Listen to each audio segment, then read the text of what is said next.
यांची जी काही मोजकी साहित्य संपदा आपल्याला उपलब्ध आहे, आणि मी सुरुवातीपासून जे म्हणतोय की आमच्या मंगलवेढ्याचे संकलित केला, त्याला चोखोबांच्या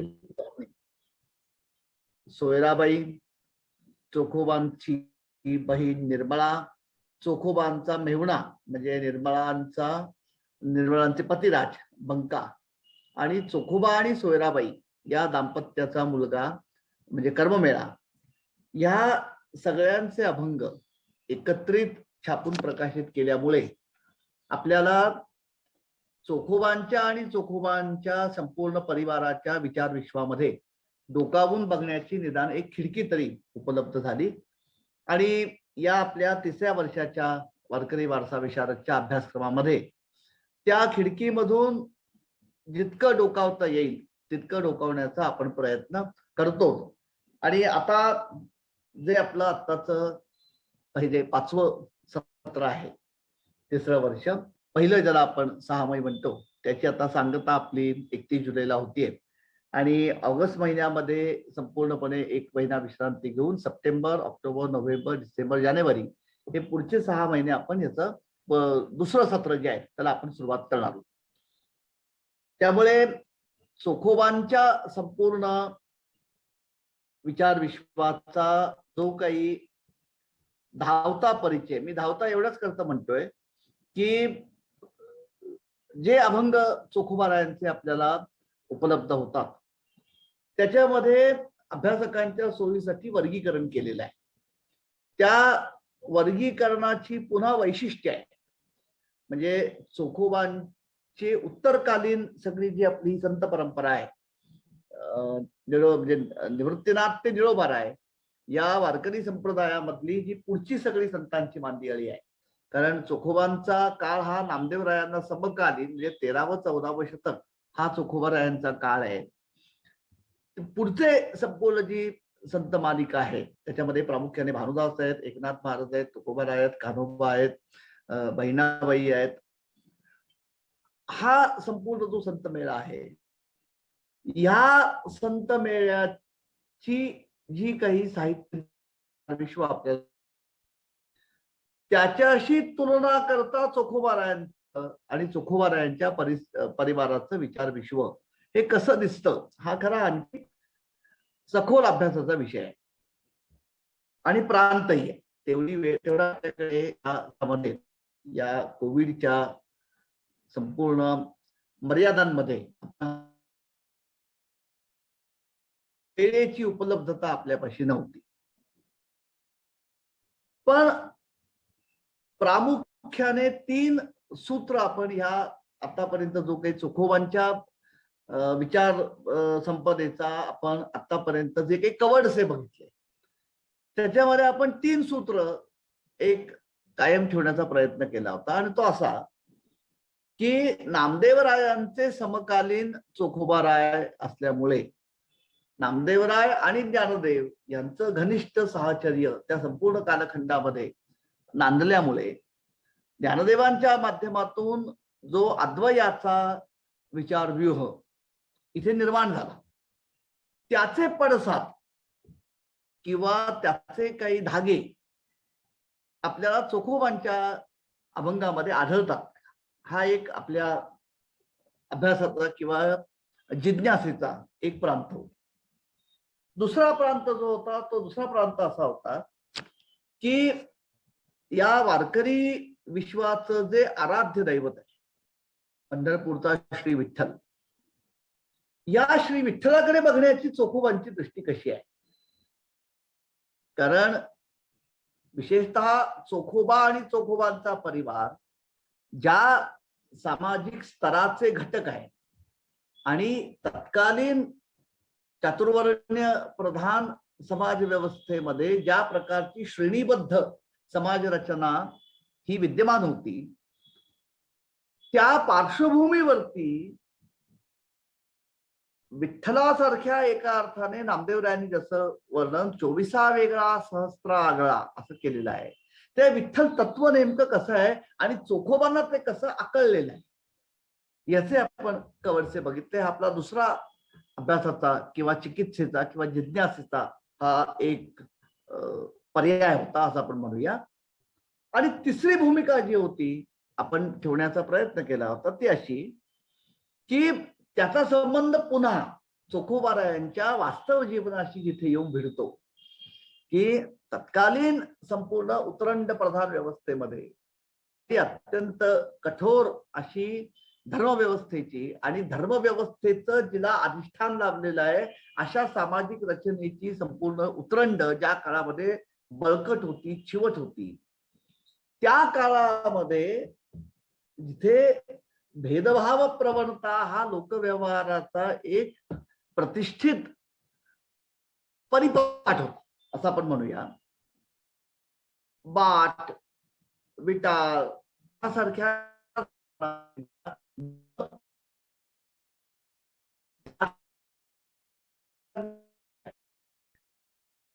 कशी होते, चोखोबा आणि चोखोबांचा परिवार त्या संपूर्ण व्यवस्थेला कसा प्रतिसाद देतो आणि ह्या विटाळाच्या बाटाच्या ह्या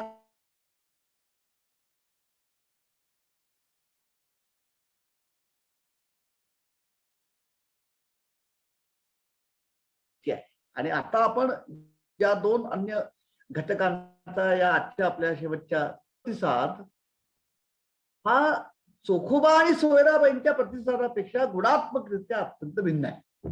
ही गोष्ट या ठिकाणी आपण अत्यंत म्हणजे मला असं वाटतं जाणीवपूर्वक अधोरेखित करून ठेवायला हवी. ज्या अभंगाचा विचार आपण सोयराबाईंच्या मागच्या वेळी करत होतो की देहासी विटाळ म्हणती सकळ आत्मा तो निर्मळ शुद्ध बुद्ध, की चोखोबा असतील किंवा सोयराबाई असतील, ज्या सामाजिक चौकटीच्या परिस्थितीमध्ये ह्या दाम्पत्याला त्याचं जीवन कंठावं लागत होतं, त्या परिस्थितीमध्ये प्रस्थापित अशी जी बलिष्ठ व्यवस्था होती त्या व्यवस्थेला कोणत्याही प्रकारे थेट आव्हान देणं हे अशक्य होतं. अशा परिस्थितीमध्ये भवतालच्या समाजाला आणि त्या समाजातला जो सुबुद्ध सुशिक्षित श्रेष्ठ वर्णाचा जो वर्ग आहे की जो या उतरंड प्रधान व्यवस्थेच्या शीर्षस्थानी आहे, त्या सुशिक्षित वर्गाला अत्यंत संवेदनशीलतेने अंतर्मुख होण्यासाठी भाग पाडणारी ही जी शब्दकळा आहे चोखोबांची आणि त्यांच्या धर्मपत्नीची, तिचा प्रामुख्याने आपण परिचय करून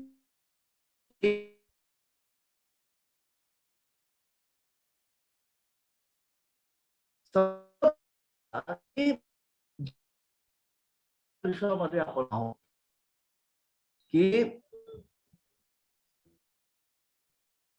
एकोसत विप्रहा बहुधा वदंती ही जी वैदिक परंपरेमध्ये धारणा आहे किंवा सर्वं खल्विदं ब्रह्म एकच तत्व हे अभिव्यक्त झालेलं आहे.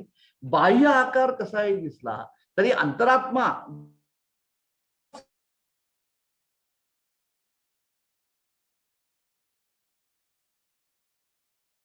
आणि व्यावहारिक व्यवहार याच्याची तफावत दिसते. त्या तफावतीवर बोट ठेवत चोखोबा आणि चोखोबांची धर्मपत्नी तत्कालीन समाज मनाला अंतर्मुख होण्यासाठी भाग पाडते. इथपर्यंत आपण मागच्या वेळी थांबलो की ध्येयासी विटाळ म्हणती सकळ आत्मा तो निर्मळ शुद्ध बुद्ध. हे सोयराबाई जेव्हा त्या तत्कालीन समाज मनाला विचारतात की ज्या आत्मवस्तूचा महिमा हा अपौरुषेय गणल्या गेलेल्या वेदांपासून आपण गात आलेलो आहोत, ते आत्मतत्व ती आत्मवस्तू जर सर्वत्र समान आहे आणि जसं नामदेवराय तिचं वर्णन करतात की सत्यनित्ययुक्त शुद्ध बुद्ध मुक्त कारणरहित निरंजन असं जे आत्मतत्व आहे की जे निर्लेप आहे, त्याला कोणत्याही पद्धतीने उपाधीचा उपसर्ग होत नाही, कोणतेही गुणावगुण व्यवहारात ते तिला चिकटत नाहीत, तो अस्पर्श आहे, सगळ्याच्या अतीत आहे, असं असेल तर आपला जो व्यवहार आहे तो व्यवहार शरीराशी आहे का त्या शरीरामध्ये वास करणाऱ्या आत्मवस्तूशी आहे. संपूर्ण चोखोबा आणि चोखोबांची जी धर्मपत्नी आहे सोयराबाई, त्यांचा संपूर्ण जो भर आहे तो इथे आहे. त्या अभंग विश्वाचा किंवा त्या विचार विश्वाचा आपण परिचय करून घेतल्यानंतर मुळामध्ये जी गोष्ट आपण पहिल्या आपल्या संवादामध्ये मी आपल्या बरोबर त्या ठिकाणी प्रगट केली होती ती अशी की भागवत धर्माने प्रवर्तित केलेल्या भक्ती तत्वाचं नामचिंतनाचं जे साधन आहे ते प्रामुख्याने आत्मशुद्धीसाठी किंवा आंतरिक शुद्धीसाठी आहे. आणि ती आंतरिक शुद्धी याची देही याची डोळा आपल्याला उपभोगायला येऊन त्या योगे आमचा जो जीवन व्यवहार आहे तो जीवन व्यवहार शुद्ध बनवून एका व्यक्तीचं जीवन सुधारलं की आपोआप सर्व व्यक्तींचा मिळून जो समाज नावाची जी लोकसंस्था तयार होते त्या समाजाचा सुद्धा जगण्याचा विचार करण्याचा पोत हा हळूहळू बदलायला लागेल, अधिकाधिक उन्नत होईल, अधिकाधिक तो शुद्ध होईल. ही जी नामस्मरण रूपी साधनेच्या मागची धारणा आहे भागवत धर्माची तिचं मूर्तिमंत दर्शन म्हणजे चोखोबा आणि चोखोबांच्या परिवाराचे जीवन आहे.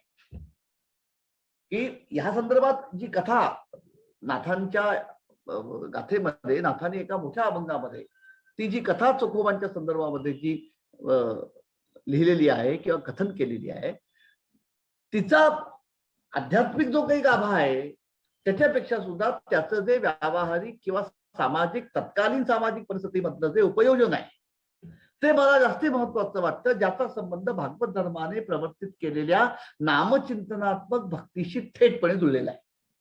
ती कथा आपल्यापैकी आपण सगळे अभ्यासक आहात, आपल्यापैकी अनेकांनी ती कथा ऐकली असेल किंवा आपण ती बघितली असेल किंवा नाथांच्या गाथेमध्ये मोठ्या अभंगामध्ये नाथांनी ती कथा संपूर्णपणे शब्दबद्ध केलेली आहे. आणि त्या कथेची मुळी मध्यवर्ती कल्पनाच इतकी नाट्यमय आणि इतकी चमत्कृतीपूर्ण आहे की मुळामध्ये जे देवांचं पेय म्हणून गणलं जातं ते अमृत जे स्वर्ग लोकामध्ये आहे ते अमृतच नासतं. ही कल्पनाच मुळामध्ये अत्यंत रम्य रम्य अशा अर्थाने की चमत्कृतीपूर्ण आहे की दूध नासतं हे आपल्या परिचयाचं आहे, पण अमृतही नासावं जे अमरत्व प्राप्त करून देणारं जे पेय आहे ते पेय सुद्धा नासू शकतं, ते सुद्धा स्वर्गामध्ये. ही कल्पनाच मुळामध्ये अत्यंत म्हणजे चित्ताकर्षक आहे. ते अमृत नासल्यानंतर प्रश्न देवाना असा पडतो की हे अमृत आता नासलाय, आता हे शुद्ध कसं करायचं आणि हे शुद्ध कुठे करायचं, कसं करायचं, हे शुद्ध कोण करणार. त्यावेळी नारद महर्षी असं म्हणतात की हे जे नासलेलं अमृत आहे हे शुद्ध होण्याचं एकच ठिकाण आहे आणि ते म्हणजे खाली भूलोकावरती चोखोबारायांच्या घरामध्ये किंवा चोखोबारायांच्या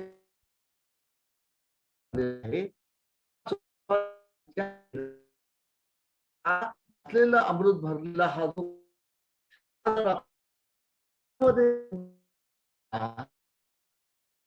ते अमृत शुद्ध होईल. इथे बाकी कथा आपण सोडून देऊया घटकावर, म्हणजे त्याला आजच्या काळामध्ये कोणी त्याच्यावरती कदाचित विश्वास पण ठेवणार नाही किंवा म्हणतील की ही नुसती कपोल कल्पित किंवा लोकोक्ती करून पुढे आलेली कथा आहे. हे सगळं आपण घटकावर बाजूला ठेवूया. नासलेलं अमृत सुद्धा पवित्र करण्याची ताकद ही नामामध्ये आहे. आणि असं नामचिंतन किंवा हे नामचिंतनात्मक साधन जे नासलेलं अमृत सुद्धा शुद्ध करू शकतं, ते मग कुठल्याही जाती वर्णातल्या देहाचा किंवा अस्तित्वाचा उद्धार का करू शकणार नाही किंवा नामाला काय अशक्य आहे, ही जी भागवत धर्माने प्रवर्तित केलेल्या भक्ती तत्वाचं नामचिंतनात्मक किंवा नामसंकीर्तन भक्तीचं जे बलस्थान आहे, जे सामर्थ्य आहे, ते या कथेमध्ये अधोरेखित होतं. की मग तो कथाभाग नाथांनी अभंगामध्ये अत्यंत रम्य असं वर्णन केलेलं आहे की सगळे देव संभारासह चोखोबांच्या अंगणामध्ये येतात. चोखोबारांना एकदम आश्चर्य वाटतं की एवढा सगळा देव परिवार हा आपल्या अंगणामध्ये का आला. आणि तिथे हा प्रश्न येतो की हे अमृत नासलाय आणि ते नासलेलं जे अमृत आहे ते अमृत शुद्ध करायचं आहे आणि ते फक्त तुमच्या कीर्तनामध्ये होऊ शकतं. आणि म्हणून तुम्ही आता येऊन चोखोबा या अभंगात जे अमृताच्या धड्याला तुम्ही एकदा स्पर्श केलात की तेच नासलेलं अमृत पुन्हा शुद्ध होईल. आणि त्यावेळी खुद्द देव नाथांनी तो संपूर्ण प्रसंग जो वर्णन केलेला आहे त्यातली नाट्यमयता आणि त्यातली रसमयता अशी आहे की चोखोबा पुढे आल्यानंतर देव म्हणतात, नाही चोख्या तू एकटा येऊन चालणार नाही, तुझी धर्मपत्नी सुद्धा आली पाहिजे. हे जे संपूर्ण दर्शन आहे, हे संपूर्ण दर्शन भागवत धर्माच्या भक्तितत्वामधली जी सर्वसमावेशकता आहे, जी लिंग भेदातीतता आहे, जी समता आहे, तिच्याकडे निर्देश करतं. आणि त्याच वेळी सगळ्यात सुलभ, तुका म्हणे सोपे आहे सर्वाहुरी, शहाणा तो धडी घेतो येथे, हे असं जे भक्तीचं साधन आहे की ज्याचा एकीकडे कर्माशी अविरोध आहे, ते सर्वसमावेशक आहे, सकळा असे येते आहे अधिकार, कलियुगी उद्धार हरीच्या नामे, आणि त्याच्यामध्ये नाचलेलं अमृत शुद्ध करण्याची शक्ती आहे असं साधन. आणि त्या साधनाचा अवलंब करणारं चोखोबारायांसारखं एक संपूर्ण कुटुंब, हा संपूर्ण प्रकार आपल्याला 13व्या शतकाच्या पार्श्वभूमीवर समजावून घेणं भाग आहे. आज आज आमच्या हाताशी राजकीय राज्य घटना आहे, त्या घटनेमधल्या तत्वांचा तुमच्या आमच्या जगण्याला सैद्धांतिक पातळीवरती आणि व्यवहारात सुद्धा आधार आहे किंवा अधिष्ठान आहे. त्या घटनेमधल्या अनुस्यूत असणाऱ्या तत्वांशी आणि त्या तत्वांमधला जो भाव आहे, त्या भावाशी जर प्रतारणा झाली तर त्याला कोणत्या ना कोणत्या स्वरूपामध्ये जाब विचारणारी आणि प्रसंगी दंड करणारी दंडात्मक अशी न्यायसंस्था आहे. असं सगळं असून सुद्धा ज्या समतेचा अजूनही एका अर्थाने आपल्याला सर्वंकष अनुभव आपल्या लोकव्यवहारामध्ये येत नाही, ही वस्तुस्थिती आज असताना आजपासून जवळपास 700 वर्ष अत्यंत कठीण अशा धर्मव्यवस्थेच्या पगड्याखाली भागवत धर्माने जी सर्वसमावेशकतेची एका अर्थाने चळवळ सुरू केली, त्या चळवळीचं अत्यंत सोपं, सगळ्यांना अधिकार असणारं, कोणत्याही प्रकारचा कर्माशी ज्याचा विरोध नसणारं, कोणत्याही प्रकारच्या विधिनिषेधाचा ज्याला कधीही संसर्ग वाढत नाही, अशा नामचिंतनाचं साधन उपलब्ध करून देणं समाजाला, समाजामधल्या एका अत्यंत मोठ्या वंचित अशा घटकाला, आणि त्यातून आत्मिक उन्नयनाची प्रक्रिया गतिमान बनवणं, हे जे भागवत धर्माच्या भक्तितत्वाचं ऐतिहासिक कार्य आहे, त्याचं दर्शन म्हणजे चोखोबांचं जीवन, चोखोबांच्या परिवाराची जीवन राहती आणि ह्या परिवाराची अभंग निर्मिती, हे त्याचं दर्शन आहे. आणि ही संपूर्ण जी म्हणजे नामस्मरण रूपी भक्तीचं कर्माशी असणारा विरोध, हे जे सगळ्यात मोठं परस्थान आहे. ही सगळी जी आमची संत मंडळी आहे, म्हणजे नामदेवरायांच्या समकालीन, नामदेवरायांचे एका अर्थाने प्रभावली मधले हे सगळं संतत्व जे आहे, त्याच्यात गोरोबा आहेत, चोखोबा आहे, नरहरी महाराज आमचे सोनार आहेत, सेनानाभी आहेत, सावता महाराज आहेत, की ज्यांचं मुखी नाम हाती मोक्षा ऐसी साक्ष बहुतांची, हे तुकोबारायांचं जे वचन आहे. किंवा ज्ञानोबा जेव्हा म्हणतात की असोनी संसारी जिभे वेगू करी वेदशास्त्र उभारी बाह्यात, प्रपंच आणि परमार्थ यांचं संतुलित असं कुठेतरी एक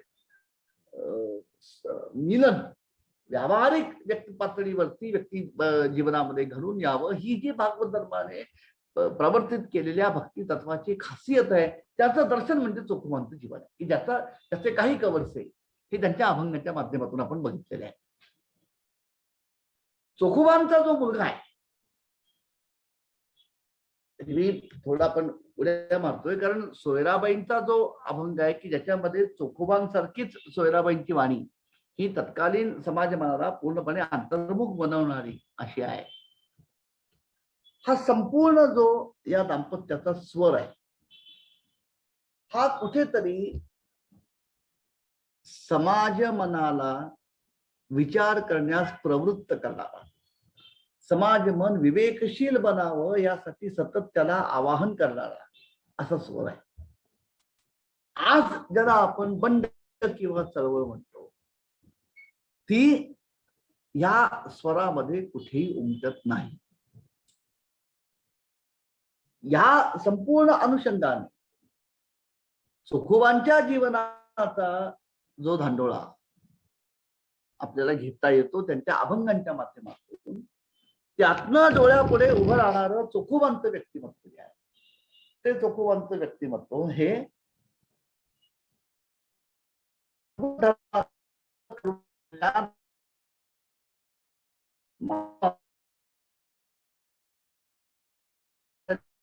म्हणे घडी घडीने साधावी त्रिगुणांची गोवी उगवणी. महाराजांचे दोन अत्यंत गोड अभंग आहेत की साधकाची दशा उदास असावी, उपाधी नसावी अंतर्बाही, लोलुपता काय निद्रे ते जिनावे, भोजन करा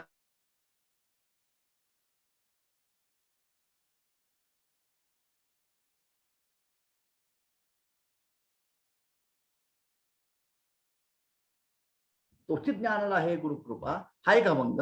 आणि निर्वाहापुरता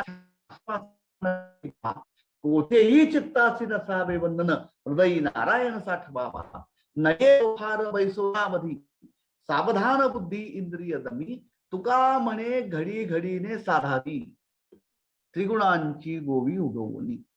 ही जी प्रक्रिया आहे ही आंतरिक उन्नयनाची जी प्रक्रिया आहे, चोखोबारायांचं आणि चोखोबारायांच्या धर्मपत्नीचं संपूर्ण जे जीवन रीत आहे किंवा जगण्याकडे बघण्याची जी दृष्टी आहे ती ह्या भूमिकेमध्ये किंवा ह्या भूमिकेमधनं उत्क्रांत झालेली आहे. पिढीमध्ये जो फरक पडतो तो फरक आपल्याला आता इथे दिसतो चोखोबांच्या मध्ये आणि चोखोबांच्या मुलामध्ये. हा चोखोबांचे हे जे सुपुत्र आहेत, चिरंजीव जे आहेत कर्ममेळा, ते मुळामध्येच म्हणजे हा त्यांचा कदाचित आपण ज्याला म्हणतो की वयाचा फरक असेल किंवा पिढीचा फरक आहे किंवा वृत्तीचा फरक आहे. कर्ममेळ्याचं संपूर्ण जे व्यक्तिमत्व, अभंग अत्यंत कमी आहेत बरं का. म्हणजे आपण जर गाथा बघितली तर गाथेमध्ये चोखोबांच्या ह्या चिरंजीवांचे आपल्याला जेमतेम 27, फक्त 27 अभंग आप्पासाहेब पुजाऱ्यांनी जी गाथा आमची सिद्ध केलेली आहे त्या गाथेमध्ये कर्ममेळ्यांच्या नावावरती केवळ 27 अभंग आहे. पण या 27 अभंगांमधून कर्ममेळ्यांचं जे आपल्याला जीवन दर्शन होतं किंवा त्यांच्या अंतर्विश्वाचं जे आपल्याला जीवन दर्शन होतं ते म्हणजे एक धगधगत अग्निकुंड आहे. हा एकच शब्द त्याला योग्य आहे की पूर्णपणे अत्यंत अस्वस्थ, ज्या भौतिक किंवा व्यावहारिक परिस्थितीचे चटके या कुटुंबाला बसलेले आहेत आणि त्याच वेळी विठ्ठल भक्तीची एक परंपरा किंवा विठ्ठल भक्तीचा वारसा किंवा विठ्ठल भक्तीची पार्श्वभूमी या कुटुंबामध्ये आहे. त्यामुळे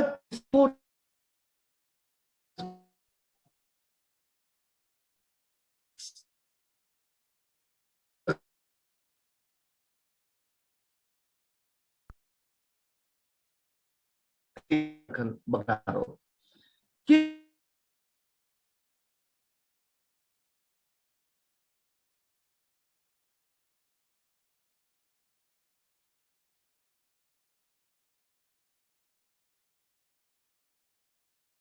या उत्तरंड प्रधान जीवन व्यवस्थेकडे विचार चांडाळाच्या संपूर्ण लोक व्यवहाराकडे ज्या भूमिकेतनं बघितलं आणि ह्या अत्यंत संकुचित मर्यादित एका अर्थाने अवनत विचार विश्वामधून समाज मनाला वर उचलण्यासाठी अंतर्मुख करणारे प्रश्न उपस्थित करून चिंतनशील विवेकशील बनवायला भाग पडलं.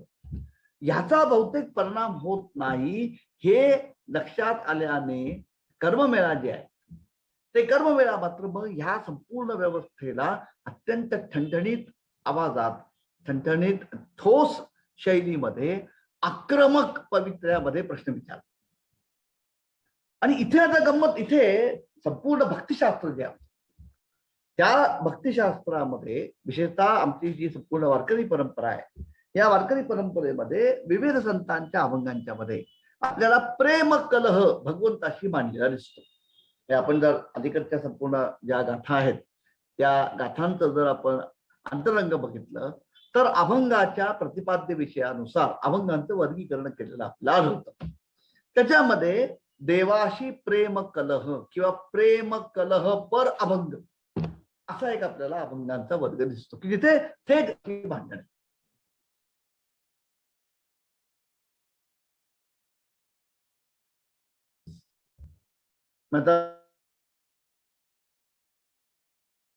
तुकोबारायांची आहे की कागा केविलवाडा केलो दिनाचा दिन, काय तुझी ही न शक्ती झाली सेवी, लाज वाटे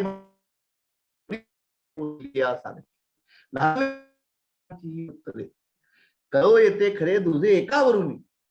हा हा जो भाव आहे, ज्या परिस्थितीमध्ये तेव्हा ज्याच्या माध्यमातून प्रश्न उपस्थित करतायत तो विटेवरचा विठ्ठल नाही, तो लोक विठ्ठल आहे. तत्कालीन समाजमन जे आहे ते समाजमन एका अर्थाने विठ्ठलाचं व्यापकत्व जे आहे, विठ्ठल हा सर्वव्यापक आहे आणि त्या समाज मनाच्या माध्यमातून जणू विठ्ठल दर्शन होत आहे. हा जो लोकविठ्ठल आहे त्या लोकविठ्ठलाला कर्ममेळा ठणठणीतपणे जाब विचार. इथे प्रेम कर म्हणण्यापेक्षा सुद्धा इथे वाद घातला कर्ममेळ्यांनी. हा अत्यंत कर्ममेळ्यांच्या एकूण व्यक्तिमत्वाचा आणि त्यांच्या अभंग विश्वाचा हा विशेष आहे.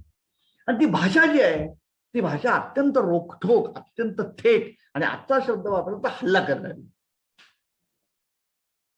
इथे प्रश्न वस्तुतः विचारलाय विठ्ठलाला, पण समोर कर्ममेळ्यांच्या मनचक्षूंचं बोलतो कोण आहे तर ती संपूर्ण तत्कालीन सामाजिक परिस्थिती आहे, तत्कालीन सामाजिक मन आहे की ज्या मनाला चोखोबा आणि सोयराबाई अंतर्मुख होण्यासाठी भाग पडतायत, त्या मनाला एका अर्थाने आता कर्ममेळा हे असे टोकदार शब्दांनी आता टोचून भानावर आणण्याचा प्रयत्न करतो.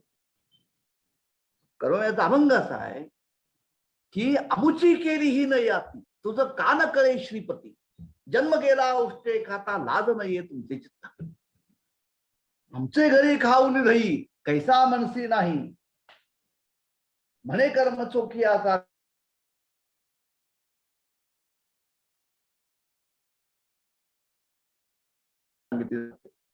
एक दिवशी रात्री प्रत्यक्ष चोखोबा यांच्याकडे आले आणि म्हणले की मला भूक लागली, मला ते खायला दे. आणि तिथे सोयराबाईंनी घरामध्ये ते दही होतं, ते दही देवाला खायला दिलं आणि देव दही खात गप्पा मारत देव रंगले.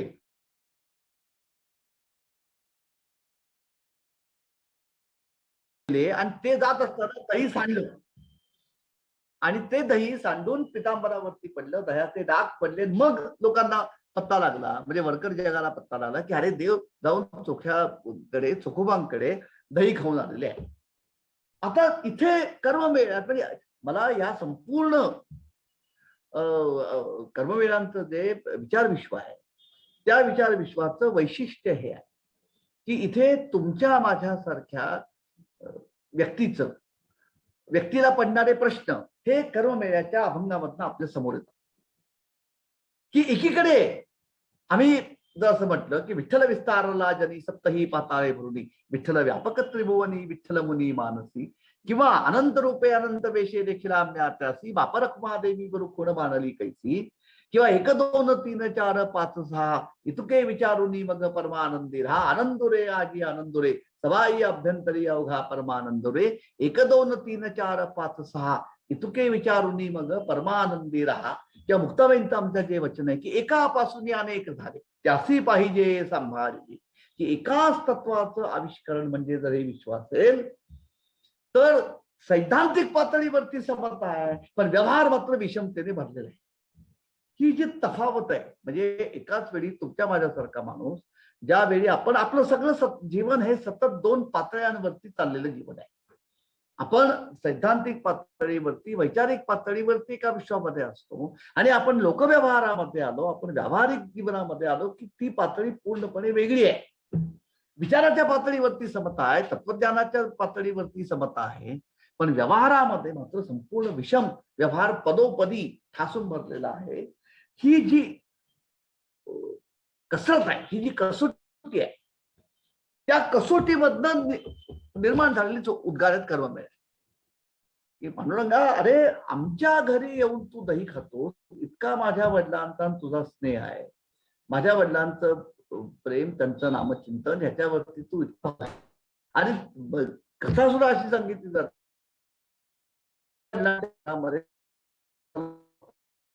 ज्या स्वर्गातनं अमृत सुद्धा नाचलेलं ज्या कीर्तनामध्ये स्वच्छ होतं, इतका तुझ्या नामाचा आणि ते नाम अहोरात्र जपणाऱ्या माझ्या बापाचा म्हणजे वडिलांचा इतका प्रभाव असून सुद्धा व्यवहारामध्ये आम्हाला हीनत्व का आमच्यावर लाभलं लागतं. ही जी तफावत आहे, ही तफावत तो कर्ममेळ्यांच्या अभंगाबद्दल आहे की अमुची केली ही न याती तुझं कान कळे श्रीपती, जन्म गेला औष्टे खाता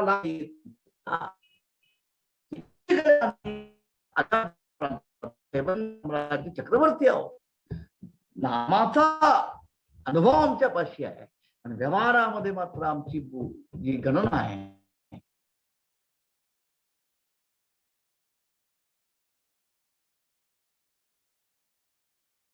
ह्या तफावतीचं उत्तर कोणी लाज नये तुमचे चित्ता, जन्म गेला उष्टे खाता लाज नये तुमचे चित्ता, आमचे घरी खाऊ दही कैसा मनसी नाही म्हणे चोखियाचा कर्ममेळा कसे हा जन्म दिला मला. हा जो आक्रोश आहे, हा जो टाहो आहे, हा टाहो चोखोबारायांच्या टाहोपेक्षा वेगळा आहे. मी पुन्हा म्हणते हे असं का असेल याचं उत्तर आपल्याला देणं आता अवघड आहे की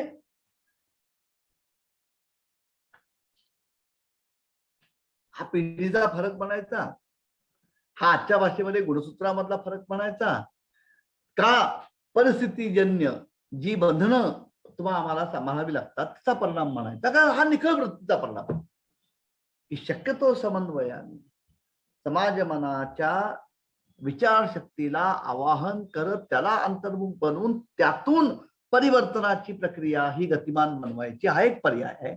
आणि दुसरं अजगरासारखी जी व्यवस्था सुस्तंभ पडलेली आहे तिला तडाखे मारायचे, प्रसंगी ती विस्कळीत करायची किंवा मोडून काढायची, त्यातून नवीन व्यवस्था जन्माला घालायची. म्हणजे आजच्या आपल्या परिचयाच्या भाषेमध्ये एकीकडे उत्क्रांती आहे आणि दुसरीकडे क्रांती आहे किंवा बंड आहे. हा दोन पिढ्यांच्या मध्ये अभंगांच्या माध्यमातून जो फरक दिसतो की चोखोबा आणि चोखोबांची जी अर्धांगिनी आहे ती संपूर्ण भरा उत्क्रांतीवरती आहे. आंतरिक उत्क्रांती होत होत होत होत होत एक दिवशी समाज मनाला भान येईल की अरे आपला जो व्यवहार आहे हा व्यवहार अनुचित आहे, अशिष्ट आहे, भेदप्रबळ आहे. त्या उत्क्रांतीमधून जागृती येईल आणि त्यातून चळवळ होऊन परिवर्तन समाजामध्ये घडून येईल. कर्ममेळ्याची भूमिका अशी आहे की नाही ही सगळी व्यवस्था जी आहे आपण म्हटल्याप्रमाणे आजकाल सुस्त आहे आणि डोळ्यावरती कातड ओढून बसलेले हे तडाखेच बाबत. जन्म गेला उष्टे खाता लाज नये तुमचे चित्ता, हा प्रश्न विठ्ठलाच्या माध्यमातून कर्ममेळा विचारतोय तत्कालीन समाज व्यवस्थेत. विठ्ठल प्रेम कलहाचं माध्यम म्हणून संतांनी वापरलेला आहे, पण कर्ममेळ्यांच्या अभंगामध्ये ह्या प्रेम कलह हा खलंगाचं तर इथे थोडं ज्याला आपण समविभागणी म्हणतो ती आहे, प्रेम विठ्ठलापाशी आहे, कलह लोकव्यवहाराशी. कर्ममेळ्याच्या संपूर्ण अभंगांचा जो बाज आहे तो बाज प्रश्न उपस्थित करणार आहे. एका अर्थाने हे प्रश्नोपनिषद आहे कर्ममेळ्यात की जी भयकारी, भेदप्रवण, अन्यायी, पिळवणूककारक अशी व्यवस्था आहे. त्या व्यवस्थेला प्रश्न विचारायचे आणि ते अत्यंत दाहक शब्दामध्ये विचारायचे. जन्म गेला उष्टे खाता लाज नये तुमचे चित्ता, आणि त्याच पांडुरंगाला मग कर्ममेळा असं म्हणतात की अरे तुझ्या संगतीमध्ये सुख आहे असं लोक म्हणतात, मला तर कुठे त्याचा अनुभव येत नाही रे व्यवहारामध्ये. तुमच्या संगतीचे काय सुखामा तुम्हा मेघश्यामा न कळे काय, हिनत्वा मासी हिनत्वा मासी हिनत्वा मासी देवराया. अरे आम्ही तुझे सुखे म्हणतो. तू म्हणता मला या ठिकाणी अभंगाची आठवण येते की तेथे ती पुन्हा तिथे ती प्रेमकलाची भूमिका आहे. महाराज असं म्हणतात, तुझे दास्य करू आणि का मागो खावया, धिग झाले जिने माझे पंढरी राया. असं तुकोबारायांचा अभंग आहे की अरे मी तुला तुझा दास म्हणतो, माझं संपूर्ण. महाराज म्हणतात की प्रेमसूत्र दोरी नेतो तिकडे जातो हरी, मने सहित वाचा काया अवघे दिले पंढरी राया, सत्ता सकळतया हाती माझी जीव काकुळती. असं पांडुरंगा तुझ्या संपूर्ण वरती मी माझं जीवन सोडलंय, हे पूर्णपणे तुझ्या अधीन आहे. असं असून सुद्धा मला जर दुसऱ्या पुढे तोंड वेंगाडायला लागत असेल तर काय माझ्या जगण्याचा उपयोग आहे. तुझे दास्य करू आणि का मागो खावया, धिग झाले जिने माझे पंढरी राया. ही पुन्हा भाषा ही तक्रारीची आहे, कलहाची आहे. कर्ममेळ्याच्या भाषेमध्ये बंड आहे, उद्रेक आहे. एका अर्थाने हा टाहू आहे एक प्रकारचा, की हिनत्वामासी हिनत्वामासी हिनत्वामासी देवराया, गोड कधी न मिळेची अन्न सदा लाजिरवाणे जगा. खायला सुद्धा पांडुरंग आम्हाला गोडधोड सोडून देऊ आपण, आम्हाला साधं जगामध्ये किमान कुठल्याही सजीवाला जो मान मिळतो त्या मानाला सुद्धा आम्ही पारखे झालेलो आहोत. हिनत्वामासी हिनत्वामासी हिनत्वामासी देवराया. अरे तुझं भजन आम्ही करतो, आम्ही स्वतः तुझे अंकित मानतो. तुम्हासी आनंद सुखाचा सोहळा, आमुचे कपाळा मुखटपणा. अरे तू सर्व सुखाचं आगर आहे असं आम्ही म्हणतो, आणि तुझे दास्य करणारे आम्ही जे आहे, आम्हाला मात्र इतकं निकृष्ट जीवन व्यवहारामध्ये आमच्या पदराला आलेलं आहे. चोखी आता म्हणे कर्ममेळा देवा, हाची आमुचा ठेवा भागा भाग. असं वाटतंय की आमच्या भागामध्ये म्हणजे आमच्या नशिबामध्ये पांडुरंगा हेच लिहिलेलं आहे. ही प्रेम कलहाची जी जातकुळी आहे ती अत्यंत भिन्न आहे. पुन्हा म्हटल्याप्रमाणे कर्ममेळ्याचे 27 अभंग आहे. ते अभंग समाज मनाला तडाखे मारणारे. जे मन म्हणजे गृहीत कसं आहे की अंतर्मुख होण्यासाठी सुद्धा संवेदनशीलता ही शिल्लक राहते. म्हणजे आपलं काहीतरी चुकतंय किंवा आपलं काहीतरी चुकलंय, आपण अनुचित अनिष्ट काहीतरी केलेलं आहे, आपण अशिष्ट वागलेलो आहोत, ती हे निदान मनाला भिडण्याची तरी संवेदनशीलता असेल तरच माणूस अंतर्मुख बनतो. जे मन निबर आहे, त्याला वाटतच नाही आपलं काही चुकलं आहे, अशा मनाला अंतर्मुख करणारे प्रश्न विचारून भागत नसतं, त्याला तडाखे मारायला. कर्ममेळा हे त्या भूमिकेमध्ये आहे. आणि म्हणून संपूर्ण आणि ही मला वाटतं भूमिका जी आहे ही एका परीने खूप तुमच्या माझ्या जगण्याशी समांतर, तुमच्या माझ्या जगण्याच्या पातळीवरती येणारी भूमिका आहे. आपल्याला हे वाटतं की अरे पुस्तकामध्ये एक लिहिलेलं आहे, अभंगामध्ये दुसरं लिहिलं आहे, आम्ही अभंग वाचतो, आम्ही कीर्तन करतो, आम्ही वाऱ्या करतो, पण आमचा व्यवहार कसा आहे? तो व्यवहार ह्या आमच्या सगळ्या तथाकथित अध्यात्माने उंचावलेला आहे, त्याची पद सुधारलेली आहे, असा व्यवहारात अनुभव येत नाही. असं का होतं? कर्ममेळ्याची संपूर्ण भूमिका जी अभंगांच्या मागची किंवा प्रश्न विचारण्याच्या मागची तीही आहे. आणि तो जो संताप आहे, ती जी असंतुष्टता आहे, तो जो दाह आहे, तो जो उद्रेक आहे, तो त्या शब्दांमधून असं बोलावं. त्यामुळे विठ्ठल हे संवादाचं माध्यम आहे. प्रश्न मात्र जो कर्ममेळा विचारतायत तत्कालीन समाजामध्ये भक्तीच्या पोटीचा जो लढाऊपणा आहे ना, त्याचं हे दर्शन आहे. एक आपण लक्षात घेऊया, संपूर्ण ही आमची वारी जी आहे, ही वारी ही एका अर्थाने आंतरिक आणि बाह्य अशा शत्रूंवर केलेल्या ज्ञानोबांचे 2 अभंग आहेत. बाकी कीर्तन तसा आहे की उंच पताका झळकती टाळती, आनंदे प्रेमे गरजती, भद्रजाती विठ्ठलाचा असा एक अभंग आहे. आणि कुंचे पताकांचे भार आले वैष्णव डिंगर, भेणे पळती यमकिंकर नामे अंबर गरजत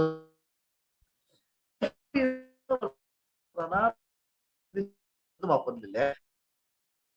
स्पष्ट नाम आहे, नाम म्हणजे ही जणू या वैष्णवात ते 1000 तऱ्हेची शस्त्र आहे. शंखचक्रांते शृंगार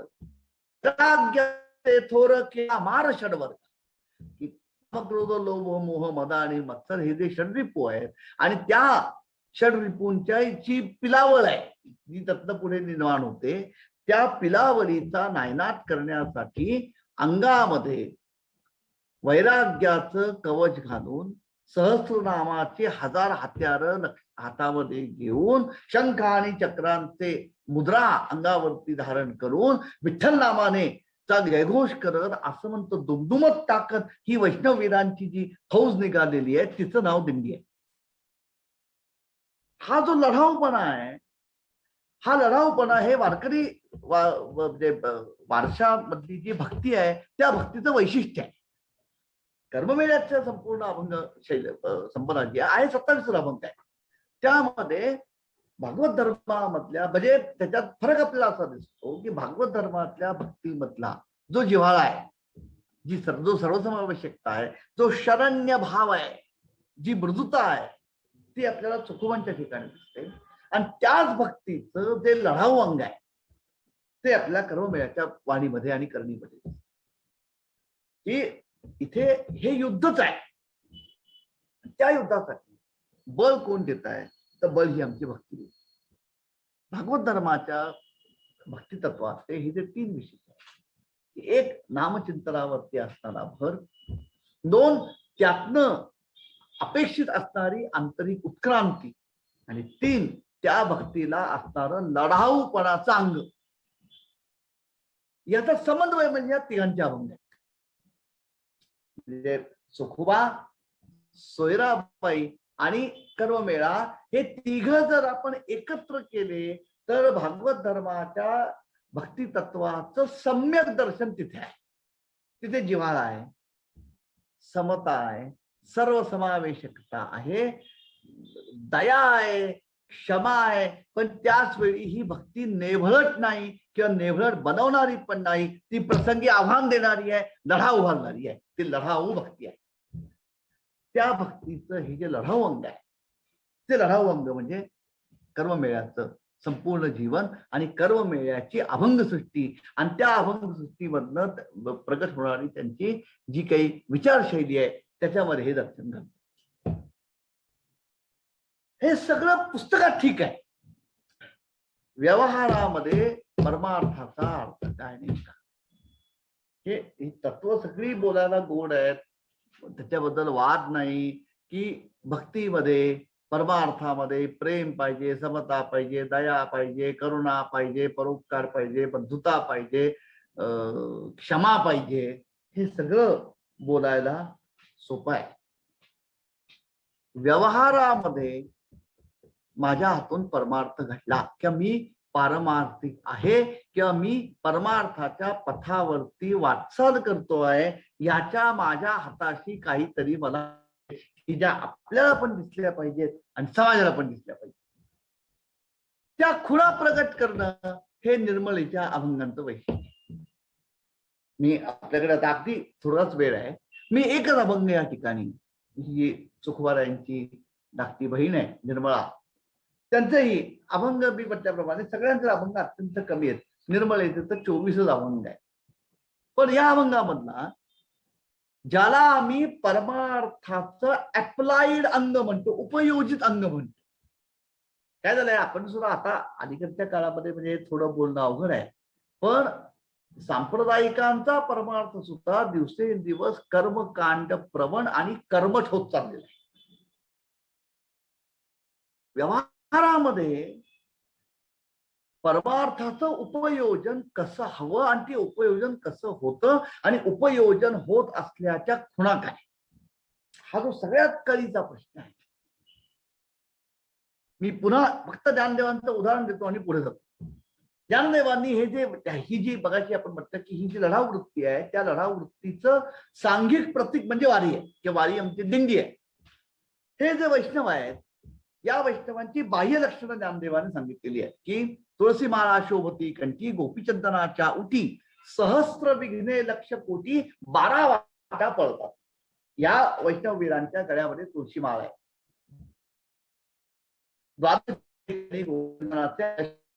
उमटवलेले आहेत. यांचं हे जे सात्विक दर्शन आहे ते बघून अनंत विघ्न ही 12 वाटांनी पळायला सुटतात, पळत सुटतात. या वैष्णव वीरांसमोर उभं ठाकण्याची त्यांची क्षमता नाही. हे वैष्णवाचं बाह्य लक्षण आहे. पण हा जो परमार्थ वैष्णव करतो त्याचं त्याच्या अंतरंगामध्ये काय बदल होणं अपेक्षित आहे, त्याचं अंतरंग कसं असतं, ते अंतरंग दर्शन सुद्धा ज्ञानदेवांनी त्याच अभंगाच्या पुढच्या ओळीमध्ये घडवलेलं आहे की सतत कृष्णमूर्ती सावली, खेळे हृदय कमली, शांती क्षमा तया दबली, जीवे भावे अनुसरल्या. त्यांनी तुळशी माळ धारण केलेली आहे. ज्यांनी गोपीचंद्राचे टिळे अंगावरती उमटवलेले आहेत, हे जे वैष्णवांचं बाह्य रूप आहे, त्यांचं अंतरंग कसं आहे, अखंड अंतःकरणामध्ये भगवंताचं चिराधिष्ठान आहे. सतत कृष्णमूर्ती सावली खेळे हृदय कमली. आणि जिथे परमात्मा आहे तिथे शांती आणि क्षमा हे दोन गुण असणारच, कारण तो षडगुण ऐश्वर्य संपन्न आहे. शांती क्षमा तया जवळी जीवे भावे अनुसरल्या. हे जे अंतरंग लक्षण आहे वैष्णवांचं, त्या अंतरंग लक्षणांकडे आपल्याला खेचून देणं हे निर्मळेच्या अभंगांचं वैशिष्ट्य आहे. मी एकच अभंग फक्त सांगतो, आपण थांबूया. निर्मळाबाईंचा अभंग आहे, परमार्थ साधावा बोलत या गोष्टी. आपण सगळे म्हणतो परमार्थ करावा, परमार्थ केला पाहिजे, परमार्थ केली जीवनाला अर्थ नाही. एका अर्थाने आपण हा जो संपूर्ण अभ्यासक्रम मानलेला आहे, हा त्या व्यापक अर्थाने परमार्थाचा एक भाग आहे. निर्मळाबाई असं म्हणतात, परमार्थ साधावा बोलत या गोष्टी, पण पंचायत काय आहे, व्यावहारिक अडचण काय आहे, विरोधाभास काय आहे, पुरी न ये हातवटी काही त्यांची. परमार्थ केला पाहिजे, परमार्थ व्हायला हवा, परमार्थाशिवाय जीवनाला अर्थ नाही असं आपण सगळे बोलतो, पण तो हातामध्ये आपल्या बाकी काय आहे, बाकी म्हणजे भागाघरातली बाकी आहे का. परमार्थ म्हटल्यानंतर ज्याला आपण पारमार्थिक जीवनशैली बनवू, आणि त्या पारमार्थिक जीवनशैलीशी जी अनुषंगिक जी गुणसंपदा आहे, जी मूल्यसंपदा आहे, ते हस्तगत झाले का मला. निर्मळाबाई म्हणतात त्याच्या बाबतीमध्ये मात्र जरा अडचण आहे. काय व्यवहारामध्ये, लोकव्यवहारामध्ये, तुमच्या आमच्या लौकिक जीवनामध्ये परमार्थ या शब्दाचा नेमका अर्थ काय आहे, परमार्थाचं उपयोजित स्वरूप काय आहे, अप्लाइड परमार्थ कशाला म्हणायचं. निर्मळेचा अभंग खरोखर अद्वितीय त्या अर्थाने. शुद्ध भक्तिभाव नामाचे चिंतन हेची मुख्य कारण परमार्थ. हेच तुकोबाराय बोलतो.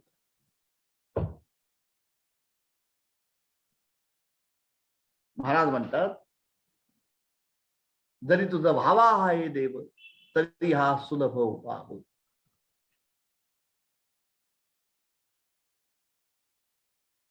शुद्ध भाव, शुद्ध चित्त, शुद्ध विचार आणि अशा शुद्ध अंतःकरणाने घडलेलं नामाचं चिंतन. निर्मळाबाई म्हणतात हिची मुख्य कारण परमार्था. याच्या खेरीज वेगळा परमार्थ नाही, याच्या खेरीज वेगळं कर्मकांड नाही, याच्या खेरीज वेगळा कुठलाही साधन मार्ग नाही. शुद्ध भक्तिभाव नामाचे चिंतन. तुकोबाराय म्हणतात, सगळ्यांच्या पायामध्ये दंडवत, आपुलाले चित्त शुद्ध करा. चित्त व्हावे तरी दंबदुरी ठेवा, चित्त शुद्धी सेवा देवाची हे. आवडे विठ्ठल गायी एकांती, अलभ्यते लाभ येते घरा. शुद्ध भाव भक्तिभाव नामाचे चिंतन हिची मुख्य कारण परमार्थ. हे अप्लाइड परमार्थ स्पिरिच्युअलिटी आहे, हा उपयोजित परमार्थ आहे. वाटेल ते केलं, आम्ही नाम घेतले, यज्ञ केले, पारायण केली, पाठांतर केलं, वारी केली, तीर्थयात्रा केली, भजन केली, प्रवचन केली, टाकळ आरती केली, पण एवढं सगळं करून जर भक्ती आमचा भाव जर शुद्ध होत नसेल, अंतःकरण शुद्ध होत नसेल, तर परमार्थ हस्तगत झाला असं म्हणता येत नाही.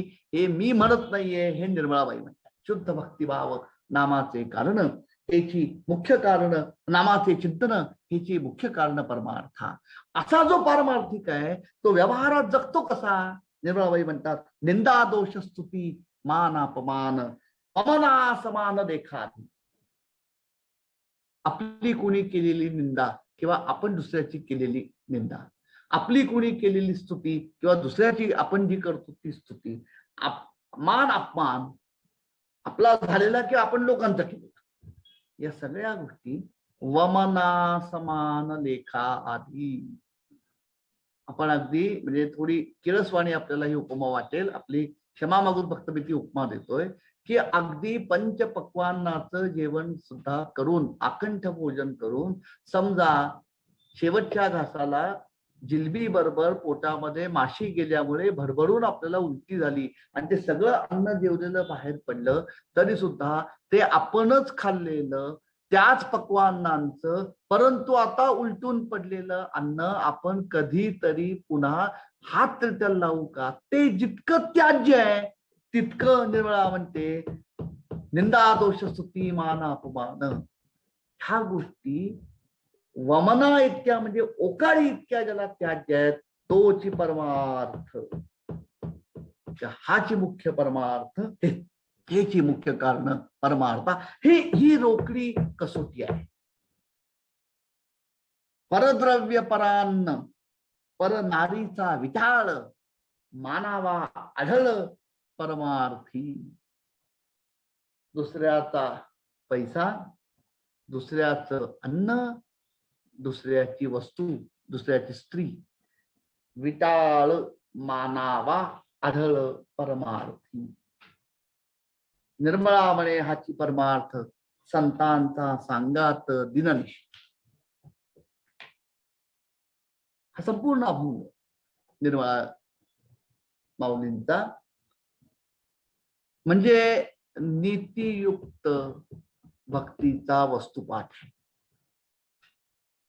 ही भक्ती कर्मकांड प्रवण नाही, ही नीती प्रधान. जी ज्ञानदेवांची उभी आहे, जया भक्तीची येतुली प्रीती ते कैवल्याते परवते सरमंती, जयांचे लीला माझी नीती जी आली दिसे.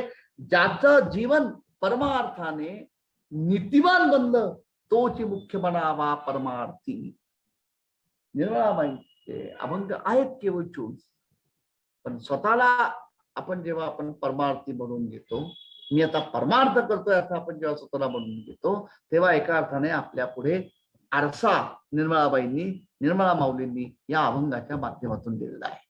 निंदा स्तुती मान अपमान आपल्याला वाटतं का?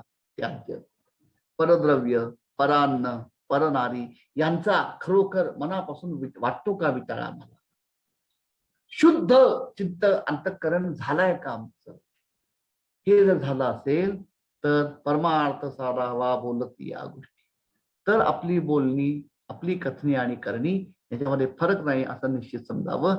ते जोपर्यंत होत नाही तोपर्यंत परमार्थ साधावा बोलती या गोष्टी. हातवती नाहीये काही त्यांच्या, हातामध्ये मात्र आपल्या ते सत्व आणि ते सार किंवा तो गाभा उतरला का हे अंतर्मुख शेवटी आपल्याला आपली कसोटी आपल्याला द्यायला लागते. त्याच्याकरता आपल्या पुढे आरसा धरलाय निर्मळा. चोखोबारायांचं संपूर्ण कुटुंब जे आहे त्या कुटुंबाची जी अभंग संपदा आहे, त्या अभंग संपदेचे हे केवळ काही कवर्स आपण, कारण यावेळी एकतर आपल्याला जवळपास फेब्रुवारी पासून ते जून पर्यंत आपले एका अर्थाने दिवस वाया गेले. या वर्षी आपण एखाद्यातून एकच दिवस आपला तो यावेळी आपण 2 दिवस केला, पण तरी सुद्धा अजूनही या अभंगामध्ये, या अभंग विश्वामध्ये खूप असे कवर्स आहेत.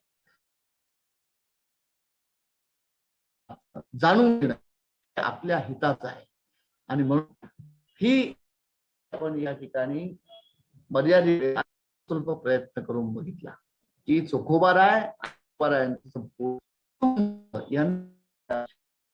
विचार विश्वास अंतरंग अंतोपांग बघणं हा खरा सतत चालू ठेवण्याच्या अभ्यासाचा प्रांत आहे.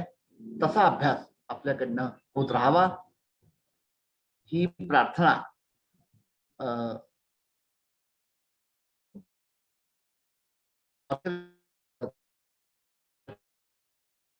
हे जे पहिलं सत्र आहे त्या पहिल्या सत्रामधलं हे जे आपलं शेवटची या निमित्ताने होणारी जी संवाद भेट आहे तिची आपण या पुढच्या महिन्यामध्ये आपण एका अर्थाने विश्रांती घेणार आहोत आणि सप्टेंबर महिन्यापासून आपलं पुढचं सत्र हे पुन्हा सुरू होईल.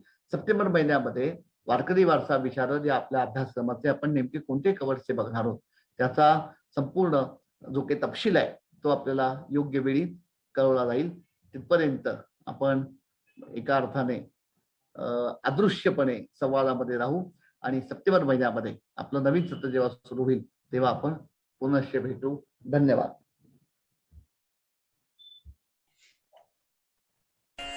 आता विश्वात्मके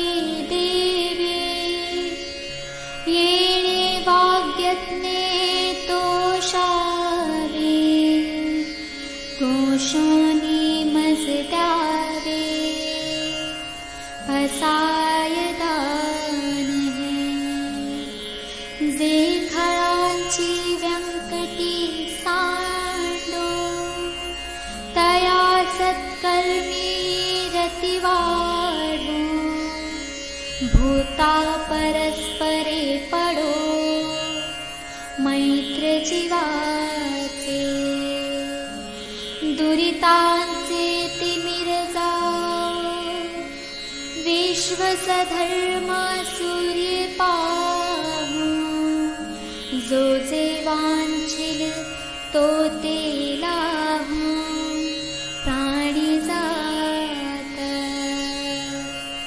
वर्षत सकळ मंगळी ईश्वर निष्ठांची मांदियाळी अनवरत भूमंडळी भेट तू भूता चला कल्पतरूंचे आरव चेतना चिंतामणींचे गाव बोलते जे अर्णव पियुषाचे